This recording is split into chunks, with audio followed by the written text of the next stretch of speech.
पनीरच्या नावाखाली पाम तेल, वनस्पती फॅट किंवा सोयाबीनपासून तयार केलेले पनीर सदृश पदार्थ महाराष्ट्रात 1 वर्षासाठी बंद. अन्न सुरक्षा आयुक्त तुकाराम मुंढेंचा नवा आदेश.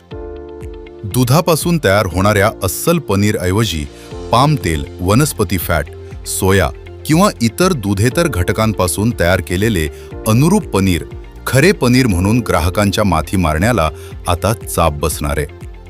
अशा पनीरचे उत्पादन, प्रक्रिया, पॅकिंग, साठवणूक, वितरण आणि विक्री केल्यास कायद्याचं उल्लंघन. दुकानदारांसाठीही कडक नियम. पॅकिंग आणि लेबलवर उत्पादनाचं खरे स्वरूप स्पष्ट लिहावे लागेल. खरे पनीर असल्याचा भास निर्माण करता येणार नाही. तर हॉटेल, रेस्टॉरंटमध्ये अनुरूप पनीर वापरता येणार नाही. तसेच पनीर खरेदीची बिलेही जतन करावी लागतील.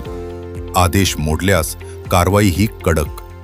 चुकीच्या दर्जाचं अन्न विकल्यास 5 लाखांपर्यंत, चुकीचे लेबल असल्यास 3 लाखांपर्यंत, तर दिशाभूल करणाऱ्या जाहिरातीसाठी 10 लाख रुपयांपर्यंत दंड होऊ शकतो.